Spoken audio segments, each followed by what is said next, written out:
सज्जन श्रोते, वाचक, पाठक, चिंतक, साधक हो. प्रकरण 28 धन लालसा. दोहा क्रमांक 736.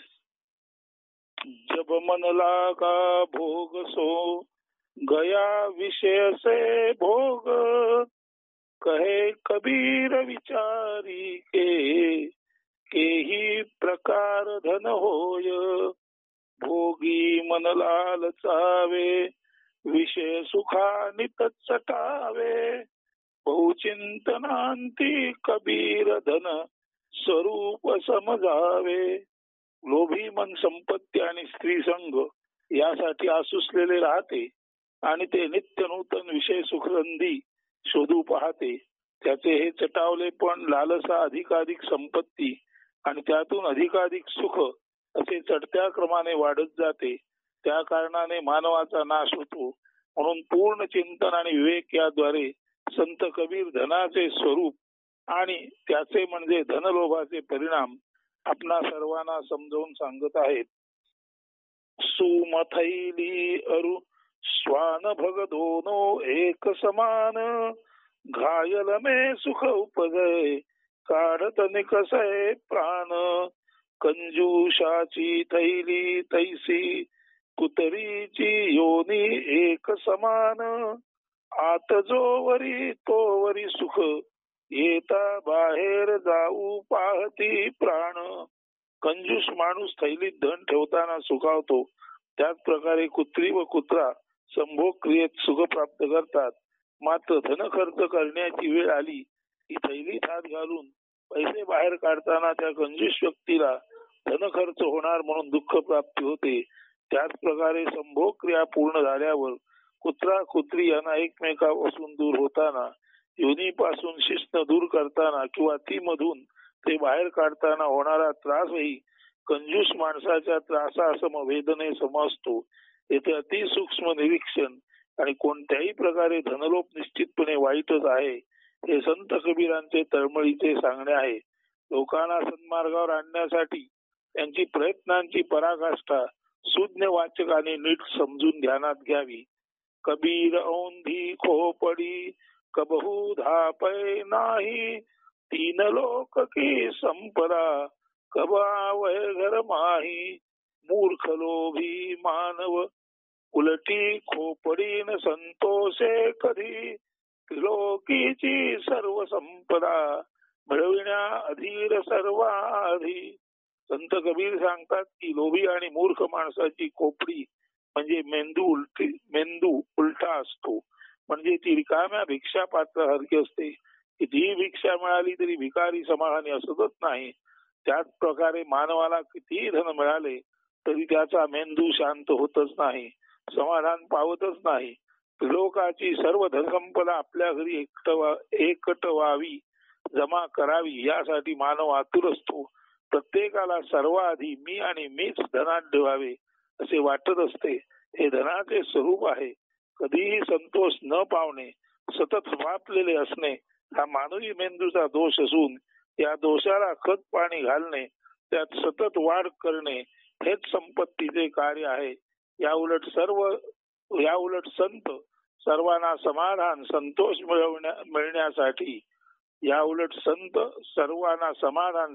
मिळण्यासाठी धनलोभ टाका असा सदुपदेश करीत असतात. जोगी जंगम सेवडा ज्ञानी गुणी अपार, शठ दर्शन से क्या बने एक लोभ की लार. योगी गोसावी जैन साधू ज्ञान सद्गुण संपन्न, लोभ लालसा नावरे जरी व्यर्थ शठ दर्शन. एक लोभाची लालसा, धन पाहून मोह लोभ आसक्ती निर्माण होणे, तोंडाला लाळ सुटणे हे जर आवरणे व सावरणे शक्य नसेल तर षड दर्शनांचा आणि तत्वज्ञानाचा उपयोग काय.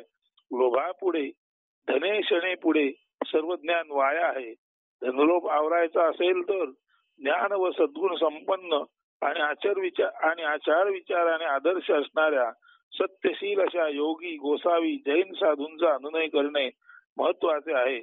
असे पुण्यात्मेच मुक्तात्मेच सर्वसामान्य माणसांचा उद्धार करू शकतात. बहुत जतन करी कीजिए सब फल जाय नसाय। कबीर संचय सुमधन अंत चोरले जाय। श्रम पूर्वक कमविता राखू जाता न त्याचे संरक्षण होई। कवडी चुंबक महायत्ने धन संचय करी परी त्या चोर चोरुनी नेई। लोभी माणूस अतीव धन लोभाने वेळ प्रसंगी अपार श्रम कष्ट करून देखील पैसा पैसा कमवतो ना तो धनाच्या सहाय्याने आपण काही सुखोपभोग घेत आणि नाही इतरांना त्या धनाच्या दानाने काही सुखप्राप्ती होईल असे वागत केवळ धनसाठा करण्यातच तो सुख मानतो. मात्र असे साठवलेले धन कितीही प्रयत्न केले तरी तो जतन करू किंवा नीट सुरक्षित राखू शकत नाही. शेवटी चोरच ते धन चोरून नेतो. सारांश लक्ष्मी चंचलच असते, ती फार काळ एका जागी राहत नाही. प्रकरण 29 सत्य शब्द महती. सत्य शब्दाची महत्ता किंवा त्याचं महत्व. 741 दोहा तिथून सुरू करीत आहे. शब्द कहे सो कीजिए बहुत गुरु लबार। अपने अपने लाभ को ठौर ठौर बट पार। सद्गुरु शब्द अनुसरी ढोंगी फसवे गुरु अनेक राहती। स्वार्थ प्रेरित होऊन फिरती संधी साधनी ठकविती. दुर्मिळ अशा सद्गुरूच्या शब्दावर म्हणजे त्याने सांगितलेल्या नैतिक तत्वांवर ध्यान केंद्रित करून शिष्याने त्यानुसार उचित वर्तन आचरणे महत्वाचे असते. अन्यथा अनेक ढोंगी लवाड फसवे साधू स्वतःला गुरु म्हणून घेतात आणि अनेकानेक भोळ्या भाबड्या लोकांना आपले शिष्य बनवतात. खरे तर ते स्वार्थीच असतात. स्वार्थ साधण्यासाठी ते सर्वत्र फिरतात आणि संधी साधून ते सामान्य माणसांना ठकवतात, वाढतात. म्हणून गुरुची पालक नीट करणे अत्यंत आवश्यक आहे. 742 शब्द खोजी मन बस कर सहज जोग है येह। सत्य शब्द निज सार है यह तो झूठी देह। शब्दनाद अंतरी उमटे तेथे रमता मन साधे सहज योग। सत्य शब्द स्वरूप जाणा सार असार खोटा देह भोग. गुरुने सांगितलेल्या सत्य ज्ञान शब्दांवर मन केंद्रित करून त्या शब्दांच्या भावार्थाशी मनाने स्वरूपता साधणे, एकमेव साधणे हाच सहज योग होय. सत्य ज्ञान प्राप्त करून देणारे ज्ञानी माणसाचे शब्द व त्या शब्दांचा किंवा शब्दार्थाचा मनावर उमटणारा भावरूप तरंगरूप परिणाम मनाला विराटता देऊन आत्मसाक्षात्कार किंवा सत्य दर्शन करून देऊ शकतो. हेच स्वरूप दर्शन होय, किंवा मानवी जीवनाचे सार सर्वस्व होय. याखेरीज अन्य सारे असार किंवा असत्य असून देह व देहभोग ही माया आहे.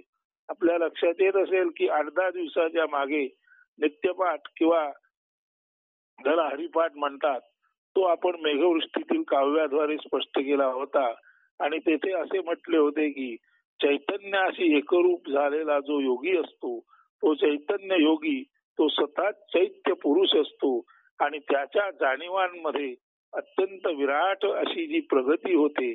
तर ही आपल्या जाणीवातील विराटता म्हणजेच आत्मसाक्षात्कार असं त्यावेळेला म्हटलं होतं. तर इथेही कबीर नेमकं तेच म्हणत आहेत की गुरुने सांगितलेल्या सत्यज्ञान शब्दांवर मन केंद्रित करून त्या शब्दांच्या भावार्थाशी मनाने स्वरूपता साधणे, एकमेव साधणे हाच सहज योग होय. सत्यज्ञान प्राप्त करून देणारे ज्ञानी माणसाचे शब्द व त्या शब्दांचा किंवा शब्दार्थाचा मनावर उमटणारा भावरूप तरंगरूप परिणाम मनाला विराटता देऊन म्हणजे जाणीवेमध्ये जी विराटता निर्माण होते तेच येथे सांगितलेलं आहे. मनाला विराटता देऊन आत्मसाक्षात्कार किंवा सत्यदर्शन करून देऊ शकतो. हेच ते स्वरूप दर्शन. म्हणून स्वरूप दर्शन म्हणजे काय हे इथे कबीर सांगतात. तीच गोष्ट जाणीवेमध्ये विराटता निर्माण होणे आणि ती गोष्ट संत सहवास, संत संगती, संतांचे शब्द, संतांचे प्रत्येकारी शब्द जे मेंदूच्या मध्ये परिवर्तन घडवतात आणि त्या कारणाने मेंदू आणि अर्थातच जाणीवांमध्ये विराटता निर्माण होते आणि ती विराटता जेव्हा प्रत्यक्ष व्यवहारात येते तेव्हा त्यालाच स्वरूप दर्शनातून प्राप्त झाला आत्मसाक्षात्कार म्हणतात.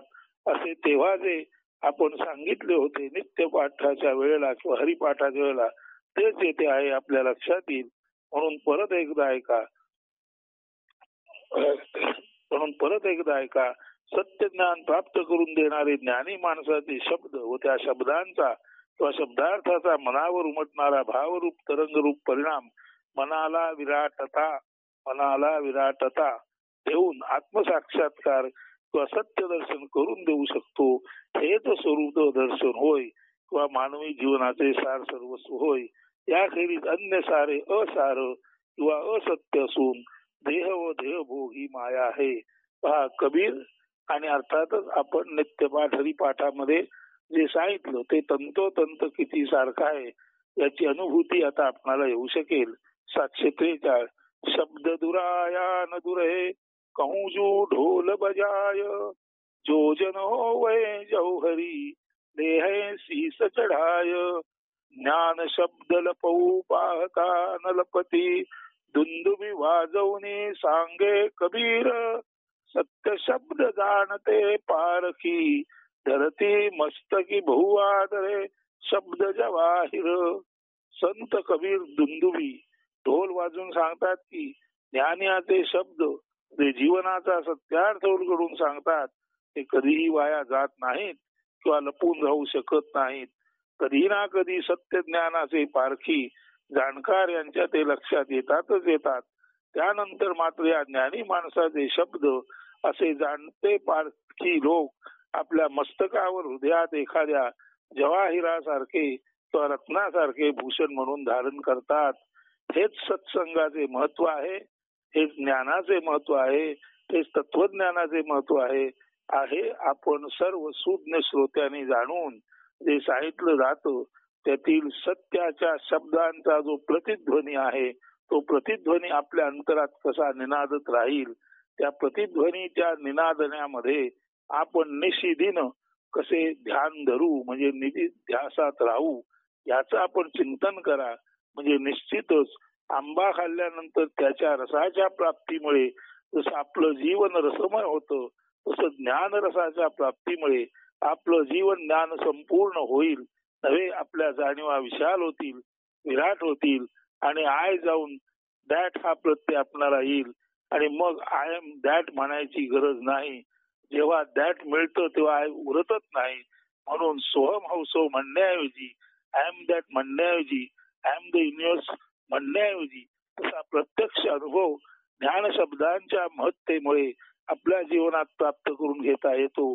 हे आपल्याला संत कबीर सांगत आहेत आणि हा एक सर्वसामान्य माणूस सुद्धा तुमच्यापुढे तेच बोलत आहेत. याला वाटला तर योगायोग म्हणा किंवा जर कुणाला वाटत असेल तर असंही म्हणायला हरकत नाही की बोलणारा सुद्धा कदाचित थोडाफार का होईना सन्मार्गावरून चालत आहे आणि त्याची सुद्धा थोडीफार इच्छा का असेना आपल्याबरोबर सर्वांनी सन्मार्गावर यावं अशी आहे. असं आपल्याला जाणवलं तर ठीक आहे, नाही जाणवलं तर कमीत कमी कबीर सांगतो म्हणून तर इकडे आपण लक्ष द्याल अशी आपणाला विनंती करत आहे. शब्द शब्द सब कोय कहे शब्द का करो विचार एक शब्द शीतल करे एक शब्द दे जार शब्द तर उच्चार तिसारे परी न करती कोणी चिंतन विचार एक शब्द शीतल अमृत वर्षाव दुसरा करी अपशब्द गाळी घडी मार. गाळी म्हणजे शिवी. शब्द तर उच्चार तिसारे परी न करती कोणी चिंतन विचार एक शब्दे शीतल अमृत वर्षाव दुसरा करी अपशब्द गाळी भडी मार.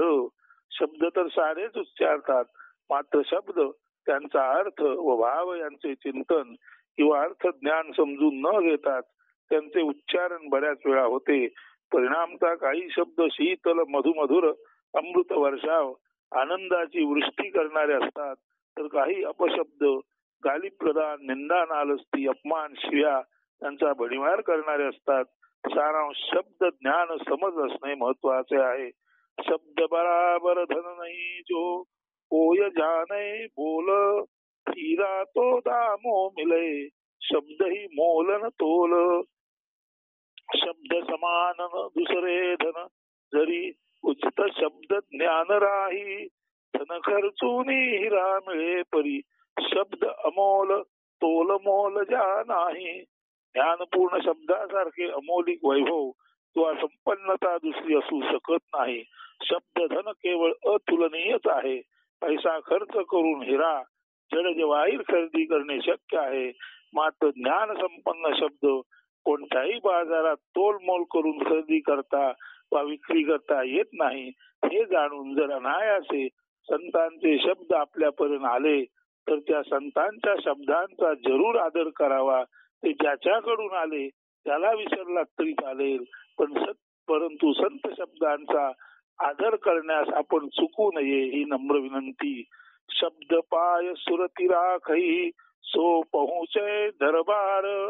कहे कबीर तहा देखिए बैठा पुरुष हमार. शब्द ज्ञानोपदेशी मन नम्र संयमित जो करी. गुरु मार्ग तो दरबारी पोचनी भगवंत दर्शन करी. कहे कबीर तहा देखिए बैठा पुरुष हमार. शब्द ज्ञान आणि उपदेश याने जो आपले मन नम्र संयमित करतो तो त्या गुरुज्ञान मार्गे परमेश्वराच्या दरबारात पोचून भगवंताचे दर्शन करतो. त्या भगवंतालाच तहा देखिए बैठा पुरुष हमार. तिथे बघा आमचा तो पुरुषोत्तम बसला आहे असं कबीर म्हणतात. परत एकदा ऐका. शब्द पाय सुरती राखही सो पहुँचे दरबार. कहे कबीर तहा देखिए बैठा पुरुष हमार. शब्द ज्ञानोपदेशी मन नम्र संयमित जो करी. गुरु मार्ग तो दरबारी पोचणे भगवंत दर्शन करी. गुरुपदेशामृताचे शब्द हृदयात धारण करून त्यांचे चिंतन करून जो आपल्या मनाला विनयशील व संयमित करतो तो गुरुने दाखवलेल्या मार्गावरून थेट त्या परमपुरुषाच्या दरबारात प्रवेश करतो. जिथे त्याला साक्षात सिंहासनारूढ परमेश्वराचे दर्शन प्राप्त होते. एक शब्द सुख खानी है एक शब्द दुख रासी. एक शब्द बंधन करे एक शब्द गत फासी. शब्द सुखाची खाण शब्द ही दुःख राशी. एका शब्द दास्य मुक्ती दुसरा शब्दे हो फासी. शब्द म्हणजे सुविचार ही तर सुखाची खाणच असते. मात्र तेच कुविचारी शब्द असतील तर दुःखाचे डोंगर उभे राहतात. विनयशील प्रेमळ शब्द बंधनातून सुटका करतात. मात्र दुष्ट हीन शत्रुत्व निर्माण करणारे शब्द त्यांचे उच्चारण करणाऱ्याला फासावरही लटकवू शकतात. शब्द न करे मुल हिजा शब्द फिरे बहु चौदार. शब्द न करे मुला हिजा शब्द फिरे चहुदार. आपा पर जब चिन्हया तब गुरु शीस व्यवहार. शब्द न पाळे भीड भाड सत्य करी चहुदिशा मुक्त संचार. आत्मज्ञान परिचय होता गुरु शिष्य मधुर व्यवहार. तर चहुदिशाला मुक्त संचार करणारे असते. सत्य व्यावहारिक भीडभाड मुलाईजात बाळगणारे नसते. ते निष्पक्षपाती आणि स्पष्ट व सुंदर असते. म्हणूनच सत्य ज्ञान प्रगट करणारे शब्द पारदर्शी उघड स्पष्ट नेमके पण मानापमानाची पत्रास न राखणारे असतात. या शिष्याने गुरुचे सत्य ज्ञान दर्शक शब्द नेमके समजून घेतले आणि अहंकार त्याग करून जो सत्य मार्गावर चालू लागला त्याच्यामध्ये व गुरुमध्ये नित्य मधुर ज्ञान संवाद व्यवहार सुरू राहतो. म्हणून शब्द न पाळे भीड भाड सत्य करी बहुदिशा मुक्त संचार. आत्मज्ञान परिचय होता गुरु शिष्य मधुर व्यवहार साधे मधुर व्यवहार. शब्द उपदेश जू मैं कहूँ जू कोय माने संत. कहे कबीर विचारी के काही मिलावो कंत. मी करी शब्द उपदेशाच्या जो माने सन्माने संत महंता. कबीर विचार पूर्वक सांगे भेटे तो भगवंता. संत कबीराने उपदेश केलेल्या शब्दाला मान देऊन जो संत महंतांचा आदर सन्मान करील त्याने त्याचे निश्चित कल्याण होईल असे विचारपूर्वक श्री संत कबीरजी सांगत आहेत. अशा शिष्याला भक्ताला भगवंताचे दर्शन झाल्याखेरीज राहणार नाहीत. शब्द गुरु का शब्द है, काया का गुरु काय, भक्ती करे नित शब्द की, सतगुरु यौ समुझाय. ज्ञान गुरु शब्द राही, शरीर गुरु राही शरीर, नित्य शब्द भक्ती करी, समजावे गुरु संत कबीर. सत्य ज्ञान देणारे शब्द गुरुकडून मिळत असले तरी गुरु देतो ते ज्ञान शब्द रूपच असते. जसे शरीराचे ज्ञान शरीर नीट अवलोकन केल्यानेच होते. सारांश शब्द हेच गुरु किंवा ज्ञानदाते आणि काया किंवा शरीर ही काया ज्ञान शरीर ज्ञान देणारी गुरु संस्था आहे. म्हणून सद्गुरु शब्दांची भक्ती करा, अविनाशी अक्षर शब्दांची भक्ती करा, असेच कबीर संत कबीरांचे म्हणणे आहे. म्हणजे कायेचं ज्ञान ही काया नीट पाहिल्यानेच होते आणि सत्याचे ज्ञान हे सत्य ज्ञान देणाऱ्या शब्दांना नीट पारखून त्यांची धारणा अंतःकरण केल्यानेच होते. म्हणून कबीर म्हणतात, शब्द गुरु का शब्द है, काया का गुरु काय. शब्द गुरुचा शब्द, शब्द गुरु का शब्द है, काया का गुरु काय. भक्ती करे नित शब्द की, सतगुरु यौ समुझाय. ज्ञान गुरु शब्द राही, शरीर गुरु राही शरीर. शब्द हा ज्ञानी माणसाचा शब्द म्हणजेच तो ज्ञानाचा गुरु आहे आणि शरीर जे आहे ते शरीर नीट अवलोकन करणे म्हणजे शरीर अवलोकन करणे म्हणजेच शरीर रूपी अवलोकनामध्ये शरीराचं ज्ञान होणं. म्हणून ज्ञान गुरु शब्द राही, शरीर गुरु राही शरीर, नित्य शब्द भक्ती करी समजावे गुरु संत कबीर. सत्य ज्ञान देणारे शब्द गुरु करून मिळत असले तरी गुरु देतो ते ज्ञान शब्द रूपच असते. म्हणजे ज्ञान हे शब्द रूपच आहे. जसे शरीराचे ज्ञान शरीर नीट अवलोकन केल्यानेच होते, शरीराचे ज्ञान शरीर नीट अवलोकन केल्याने होते, तसेच ज्ञान हे गुरुचे शब्द नीट समजून घेतल्याने होते. सारांश शब्द हेच गुरु किंवा ज्ञानदाते आणि काया किंवा शरीर हीच काया ज्ञान किंवा शरीर ज्ञान देणारी गुरु संस्था आहे. म्हणून सद्गुरु शब्दांची भक्ती करा, अविनाशी अक्षर शब्दांची भक्ती करा असेच सांगतात आपले सर्वांचे लाडके संत कबीर. पुढे ऐका. खोजी हुआ शब्द का धन्य संत जनसोय, कहे कबीर रही शब्द को कबहू न जाय बिगोय. शब्द ज्ञान वेद घेई शोध घेई तो धन्य संत जन राही. शब्द ज्ञान ग्रहण करी तरी न चुके मार्गा देतो कबीर ग्वाही. शब्दात लपलेल्या ज्ञानाचा वेध व शोध घेणारा खरोखर स्वतः संतच असतो, तो धन्य होय. शब्दातील ज्ञान ग्रहण करून त्या बरहुकूम वागणारा कधीही असत आचरण वाम मार्ग अवलंबित नाही, त्याची संत कबीर यांना स्वतःला खात्री पट्टी असून तशी ग्वाही ते तुम्हा आम्हा सर्वांना देत आहे.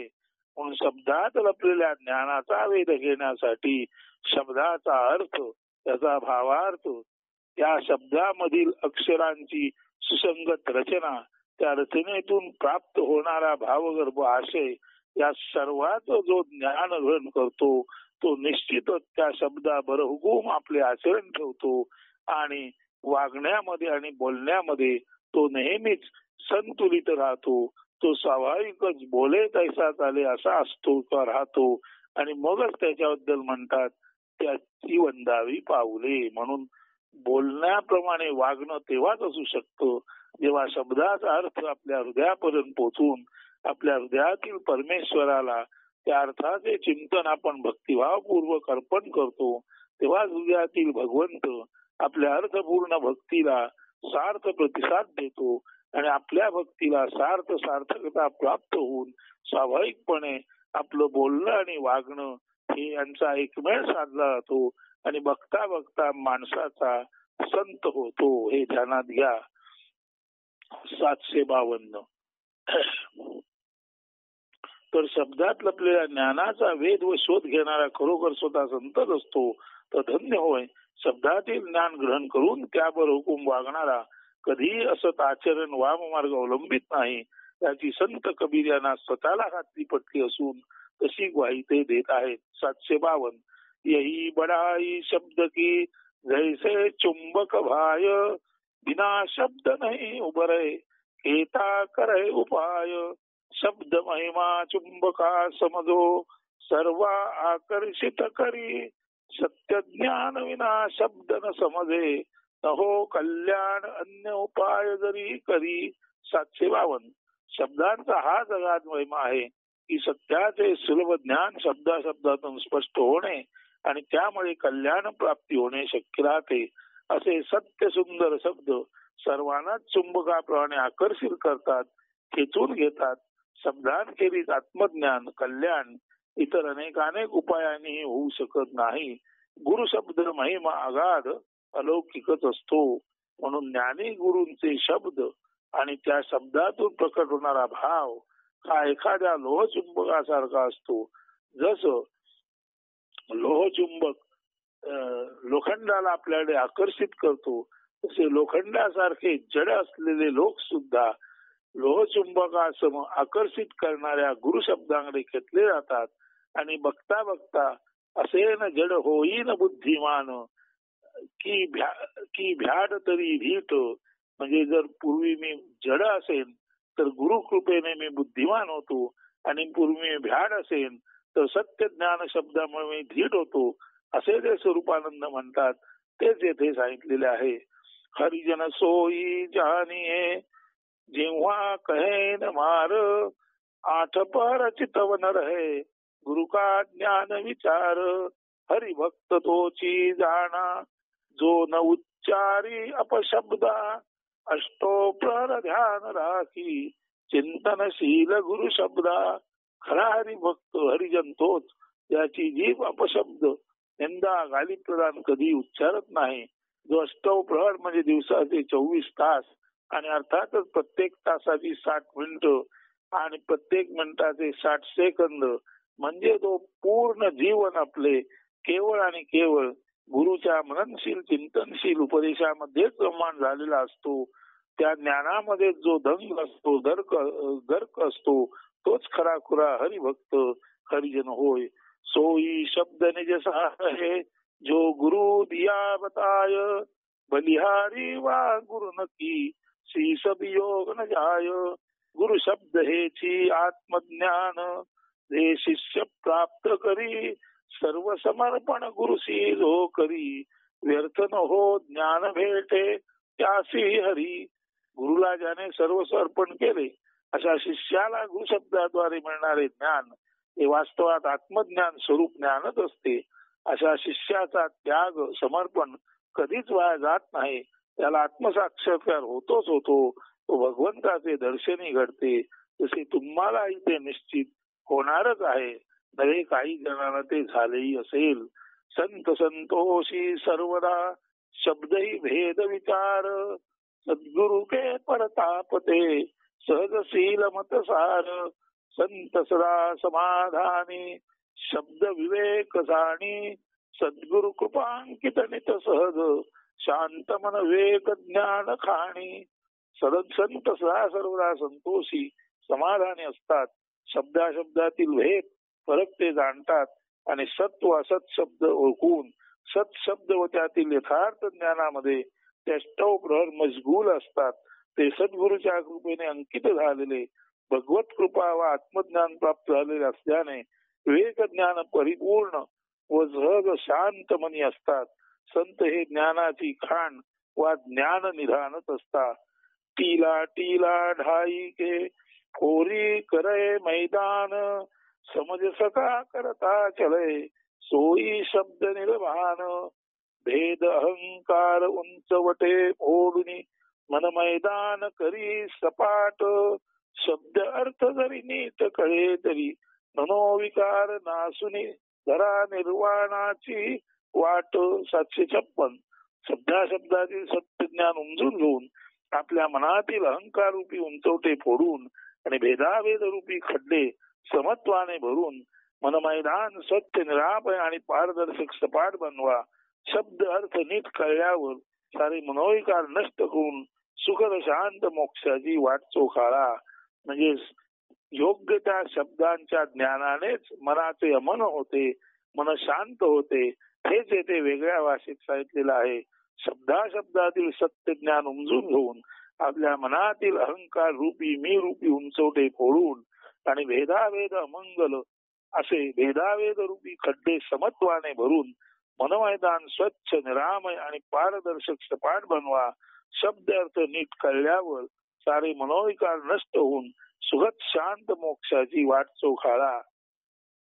आपणाला माहित आहे, आपण त्याचे साक्षीत्व पुस्तक जे वाचलं तिथे एका ठिकाणी म्हटलेलं आहे की आपलं मन कसं हिरव्यागार तुरांकुराने आच्छादलेल्या हिरव्या गालिच्याने आच्छादिलेल्या एखाद्या निशब्द निस्तब्ध शांत सुखद हिरव्यागार माळासारखे स्वच्छ आणि मोकळे असावे असं त्याचे साक्षीत्व मध्ये म्हटलंय. तेच इथे सांगितलेलं आहे. भेदाभेद रूपी खड्डे समत्वाने भरून आणि अहंकार रूपी उंचवटे नष्ट करून ज्याचं मन सपाट सरळ समत्वाने भरलं गेलं त्यालाच निश्चितपणे सुख शांती समाधान आणि मोक्ष मिळतो. कारण त्याचे मनोविकार पूर्ण नष्ट झालेले असतात. मनोविकार नष्ट होणं म्हणजेच मनाचे अमन किंवा परमशांतीचे स्वच्छ सुंदर मैदान आपल्या हृदयात जे आहे त्याचे आपल्याला दर्शन होणं. कुटिल बचन नाही बोलिये शीतल बैनले चिन्नी गंगा जल शीतल भया पर्वत फोडा तिन्नी कटु शब्दान उच्चारी शीतल वाणी अंगीकारी शीतल गंगा जल पर्वत फोडी विनय नम्रता अवघड सोपे करी. कटू जिव्हारी लागतील असे शब्द किंवा वाणी यांचा त्याग करा. शीतल गंगाजल हिमालयाला सुद्धा फोडून प्रवाहित झाले. तसेच जो विनयशील नम्र असतो व तसे वागतोही त्याच्यासाठी अवघडातले अवघड कामही सोपे व सरळ होते. शांती जीवन सोपे सुलभ गंगोगा परी करते. ज्याचं मन परम शांत आहे, जो अमनी आहे, त्याचे जीवन जसं पर्वत फोडून सुद्धा गंगा वाहती राहावी तसं त्याचं जीवन अत्यंत आपदाग्रस्त कठीण अशा परिस्थितीतूनही अत्यंत सुलभपणे त्याचं जीवन वाहत राहते. जसा पर्वत फोडून गंगेचा प्रवाह तसंच जो अमनी किंवा पूर्ण शांती ज्याला प्राप्त झाली आहे त्याच्यासाठी जीवन हे कठीण काही नसतेच. याच अर्थाने अशक्य ते शक्य करीतील स्वामी हे जे समर्थांबद्दल म्हणतात त्या अक्कलकोटच्या समर्थांबद्दल जे म्हटलं तर अशक्य ते शक्य करतील स्वामी. तर अशक्य ते शक्य स्वामी स्वतः मी तेव्हा करू शकेन जेव्हा माझे मन अमन असेल, स्वच्छ असेल, सुंदर असेल, आप परभाव नसेल, निरागस असेल, सर्वाप्रती रुजिता करुणा पूर्ण असेल आणि भेदाभेद अमंगल याचा पूर्ण त्याग झालेला असेल तेव्हाच अशक्य ते शक्य करीतील स्वामी हे वचन सर्वांसाठी सत्यार्थाने व्यवहार उतरवता येणे, आचरण करणे सहज शक्य होईल.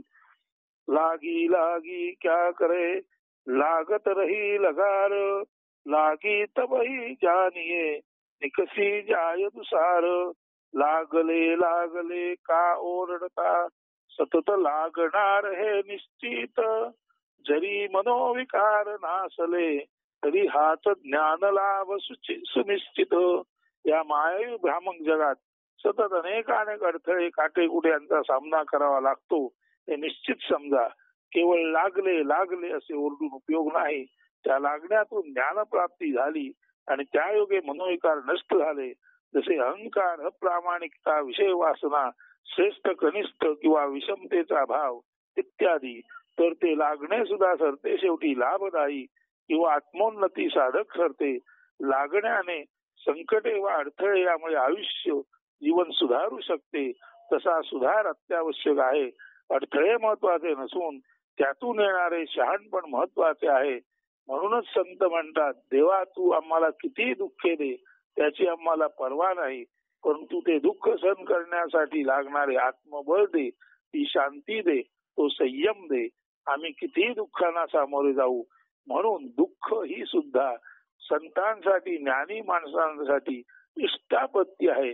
प्रत्येक अडथळा आणि प्रत्येक दुःख सहन करता करता कुठलंही दुःख आणि अडथळा पार करून जाण्यासाठी लागणारं जे आत्मसामर्थ्य प्राप्त होतं तेच तर संतांमुळे, गुरूंमुळे, त्यांच्या शब्दांमुळे, त्या शब्दावर आपण लक्ष केंद्रित करून त्याचा भावार्थ आपल्या हृदयात धारण केला तर तेच आत्मबल आपल्याला मिळते आणि खऱ्या अर्थाने आपला आत्मविश्वास आपल्या जागी आपण सार्थपणे अनुभवतो. हाच तो आत्मसाक्षात्कार. शिखे सुने विचारले काही शब्द सुधेय विना समजे शब्द गहे कछून लोहालेय सत्य शब्द ऐकुनी शिकुनी ध्यान देई तरी सुख लाभ अर्थ ध्यान विचार न करी तरी न हो काही लाभ.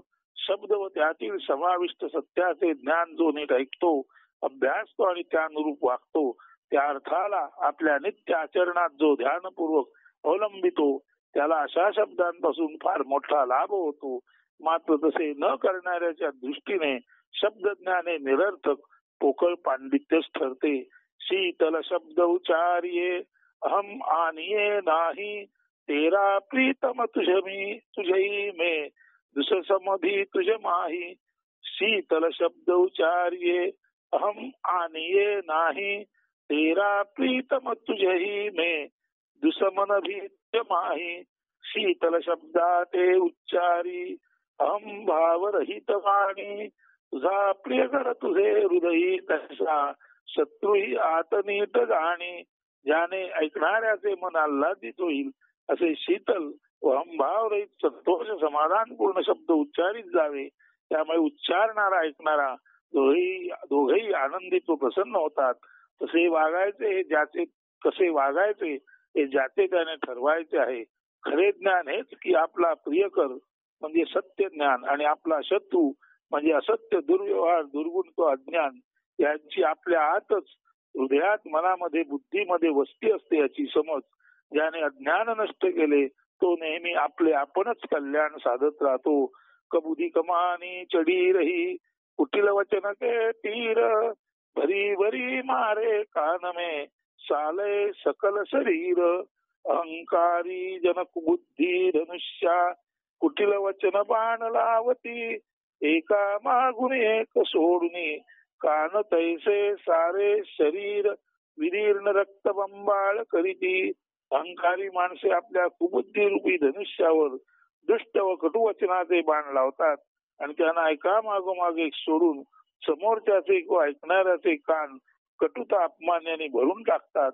ते आपल्या सतत सोडलेल्या कटुकठोर शब्द बाणाने दुसऱ्यांचे शरीर व मन ही रक्तबंबाळ असहाय्य करतात.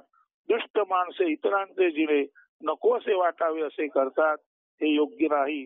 खोद खाद धरती सहे काटकूट बनराय कुटिल बचन साधू सहे औरये सहान जाय. धाव प्रहार सहन करी भूमी ऐसी तोड मोड वन वृक्ष कटु कठोर शब्द प्रहार झेली साधू इतरान हो हे शक्य. जमीन किंवा भूमी तिच्यावर कोठेही व कितीही खोदकाम करा ते सर्व काही ती मुकाट्याने सहन करते. म्हणूनच जमिनीला सीता म्हणतात. जी सतत सहनशील असते ती सीता. वनातील वृक्षही त्यांच्यावर कुऱ्हाडीने घाव घालून त्यांचे तुकडे तुकडे केले तरी सारे निमूटपणे सहन करतात. साधू किंवा सज्जने दुर्जनांचे कठोर कटू शब्दबाण अविचल शांतीने झेलतात. सर्वसामान्य इतरांजवळ अशी परमशांती व सहनशीलता अशक्य प्राय दुर्मिळच असते. कुटिल वचन सबते बुरा जारी करे सबछार साधू वचन जल रूप है बरसे अमृत धार. दुर्जन शब्द सर्वाधिक कटू कुटिल करी शरीर मननाश पार. साधू शब्द परिशीतल जल रूप वर्षे अमृत धार. सर्वाधिक विनाशकारी शरीर व मनाला नुकसान पोहोचवणारे आणि सर्वस्वाचा नाश व राख करणारे जर काही असेल तर दुष्प्रवृत्त माणसाचे कठोर कुटील कटू बोल. या उलट साधू आणि साधू बोल म्हणजे जणू काही शीतल पाणी किंवा अमृत मोल धारा असते. ज्यामुळे शरीर व मनाला उभारी टवटवी प्रसन्नता आणि सन्मार्गावर चालण्याची प्रेरणा मिळते. जीवन आनंददायी व मुक्तीलाभ देणारे बनते. शीतलता तब जानिए समता रहे समाय, विष छोड़े निरभीष रहे सब दिन दुखा जाय. समदृष्टी समत्व धरी तरी मन सदा शांत राही, विष टाकूनी निर्विष होता दुःख काळ उरतची नाही. अत्यंत मोलाचा साधा व सरळ असा हा उपदेश असून जर याप्रमाणे माणूस वागेल तर मानवी जीवनात फार कमी दुःख उरेल. दुःखद दिन अत्यल्पच उरतील, कदाचित उरणारी नाहीत. अंतःकरणात सर्वाप्रती समभाव आणि व्यवहारातील समदृष्टी व समत्वाचे आचरण ठेवल्यामुळे मन परमशांत होते. त्यामुळे सर्व तऱ्हेचे विषमय विषारी भाव नष्ट होऊन मानवी जीवनात मन मंगलता व निर्विष निरामयता निर्माण होते. विकार व मोह नियंत्रित होतात व जीवन सुखपूर्ण व दुःख विरहित होते. जेव्हा कृष्ण म्हणतो वेदानाम सामवेदोहम, तेव्हा त्या सामवेदाचे हेच महत्व आहे की सामवेदामध्ये समत्व सर्वाप्रती भगवत भाव जो सांगितलेला आहे तसा भाव जो ठेवील, तशी समदृष्टी समत्व ज्याच्याजवळ असेल तो सदा सर्व काळ शांत राहील. त्याचे अंतःकरण पूर्णपणे निर्विष निरामय आणि अत्यंत विमल होईल, स्वच्छ होईल आणि त्याच्या दृष्टीने दुःखाचा लवलेशही उरणार नाही. ही सिद्धी तुम्हा आम्हालाही प्राप्त होऊ शकते. मात्र हे कबीराचे प्रत्येकारी शब्द अत्यंत ध्यानपूर्वक समजून घेऊन त्याचा अर्थ जर आपण हृदय मनामध्ये आणि बुद्धीमध्ये धारण केला, आपली धारणा शक्ती जर सत्य ज्ञानाच्या दिशेने पूर्णपणे प्रवाहित केली तर निश्चितच सुख पाहता जवा पाडे दुःख पर्वता एवढे हे उलटेल आणि दुःख उरणारच नाही आणि सुख मात्र पर्वता एवढे आहे.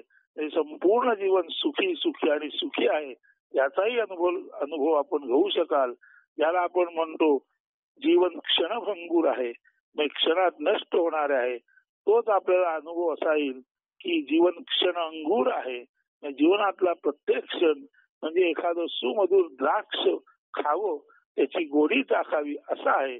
याचा अनुभव आपल्याला निश्चितपणे या कबीरांच्या दोह्यातील जो अर्थज्ञान आहे, शब्द ज्ञान आहे, तिकडे नीट लक्ष दिलं, त्याचं चिंतन केलं, ते निधिध्यासात ठेवलं, ते आपल्या धारणेमध्ये धारण केलं तर निश्चितच क्षणभंगूर जीवन नसून जीवन आहे हर क्षण एक नया अंगूर आहे. प्रत्येक क्षणाला एक नवीन गोडी असलेलं द्राक्ष आहे. याचा अनुभव आपल्याला येईल. आज या 764 दोह्यापर्यंत येऊन उद्याच्या निरूपणासाठी तात्पुरत्या स्वरूपात आज येथेच थांबतो. सर्वांना शुभ दिन, शुभेच्छा, धन्यवाद असतो.